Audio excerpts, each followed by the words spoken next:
Down!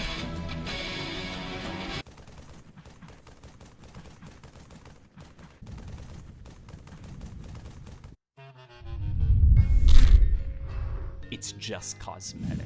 It doesn't affect gameplay. That's a comment I'm basically guaranteed to encounter whenever people voice their displeasure at new and zany skins or outfits in their favorite live service online games. It's just cosmetic is usually followed by, don't like it, don't wear it. It's an argument I can't take seriously because I feel it glosses over why people are growing tired of wacky silliness. When I was growing up, online console shooters were just starting to get big, and they each had their own distinct aesthetics. These aesthetics, I think, were integral to establishing what sort of world you're creating, as well as what audience you're appealing to. You had Halo, which provided a science fiction landscape to endlessly bounce around and chuck grenades in, while Call of Duty would do its best to deliver historical battle fantasies, such as in World at War, which was also the first time I had ever played a World War II shooter online against other players, and the atmosphere in it was palpable.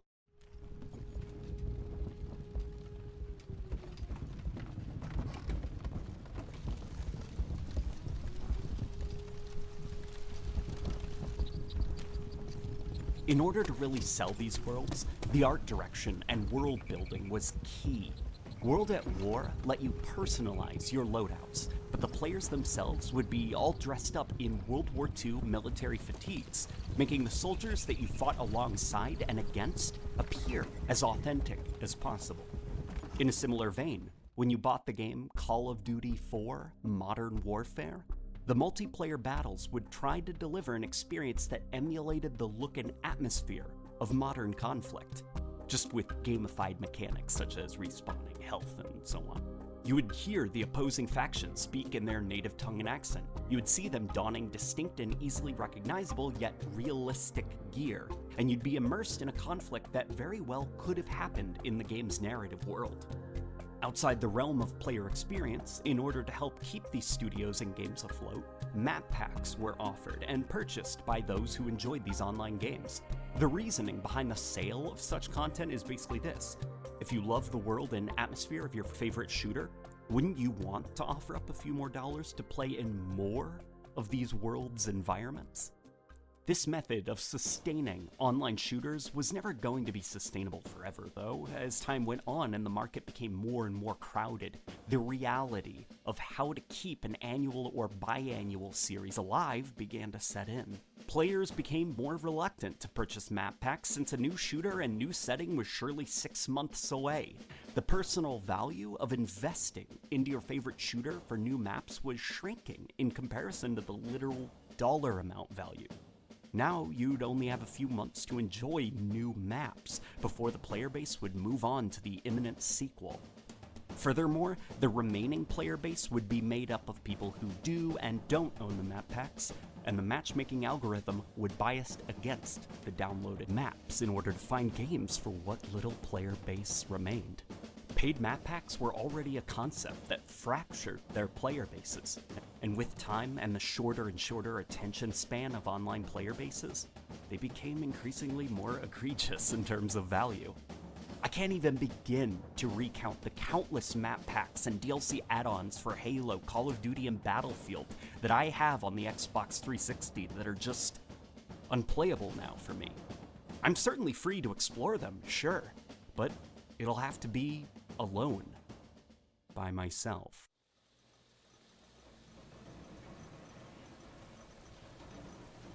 The player base just isn't there to make my purchase worthwhile anymore. It's money down the drain. Due to this obvious issue, it made sense that gamers eventually stopped purchasing map packs, and this made the playability problem worse for the people who were willing to purchase them. This style of monetization was just a snake eating its own tail. The era of paid map packs was coming to a close, and a new monetization system would need to be devised. If the players wouldn't pay for more battlefields and locations to fight in, maybe we can make them pay for themselves. Modern games now have a heavy emphasis on player customization.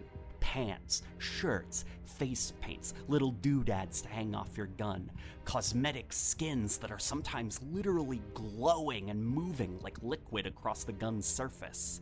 The new Modern Warfare even figured out how to get laser guns into a modern military setting through its colored tracer rounds.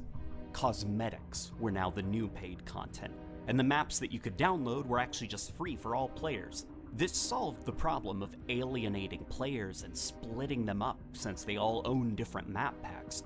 But online games would now become fashion shows, continually growing in absurdity and extravagance as time went on and the in-game stores were updated with crazier and crazier things to buy. In order to encourage your players to buy new skins, you have to up your previous skin, which meant you needed to get bolder and crazier as time went on to entice people to spend more money. Eventually, the art styles and atmospheres of these games began to take a back seat.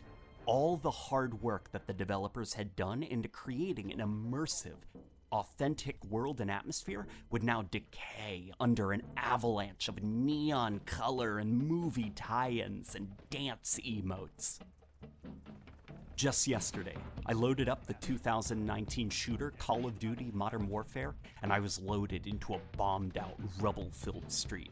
My military operator was ready to go, and I was suddenly shot to death by Jigsaw from the Saw movies, wielding a glowing pink laser gun in a game called Modern Warfare. Modern online gaming exists in a sort of strange place now. Paradoxically, we praise complex storytelling and masterful world building before instantly snapping into the gameplay comes first, it's just cosmetic mantra with fluctuating levels of consistency in defense of cosmetic items. And I'm of the opinion that the it's just a cosmetic argument is a weak one. Yes, it's just cosmetic, but aren't art styles important for a game? Do we not buy games to be transported to other places or live out personal fantasies? To storm the beaches of Normandy for ourselves? To execute covert operations overseas as highly trained military operators?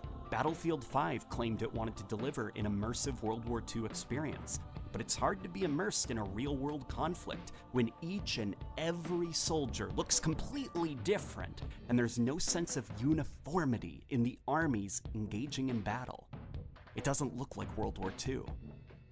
Map packs may be gone, the player bases may be united, but the atmospheres of our online shooters are just shattered. There's no cohesive art styles anymore, no attempt to preserve a game's atmosphere and presentation. Just gingerbread men, zombies, and movie mascots battling it out in a variety of locations. And for the argument, if you don't like it, just don't wear it. Well, I don't like it, and I'm not wearing it. But that does me very little good when I'm staring at someone else who is a literal rainbow unicorn right now. It may not bother you if gameplay truly is the only thing that matters in a video game, but don't put down and lazily dismiss the people who do play these games because they're interested in the gameplay and the atmosphere presented. Don't undervalue what a cohesive and structured art style can bring to a game, because you might just miss it when it's gone. Modern games are getting worse and worse with this. It took roughly half a year for 2019's Modern Warfare to begin breaking its aesthetic, and Black Ops Cold War couldn't even wait a full 2 months before giving players laser guns and neon rainbow skins in a Cold War setting. I fully understand that not everyone sees this as a negative. I'm not speaking objectively. There are some that love being able to break away from the set aesthetic of an online game and make their avatars look ridiculous, and I don't want you to feel like I'm invalidating your opinion. I'm more so trying to explain why others don't take too kindly to the "it's just cosmetic, don't like it, don't wear it" argument. I've seen many fads and trends come and go in gaming. I've seen the rise and fall of subscription services and paid map packs, the controversy behind gambling loot boxes. I have no doubt that the current era of battle passes and It's Just Cosmetics will make room for something different in the future. But until then, I know how I feel about the It's Just Cosmetic argument. But how do you feel? I'd be curious to read down below how you all feel about the fluctuating art styles and aesthetics of modern games. Does it bother you? Does it not bother you? Let me know in the comments section. I'll be reading them. I'll see you all on the next video.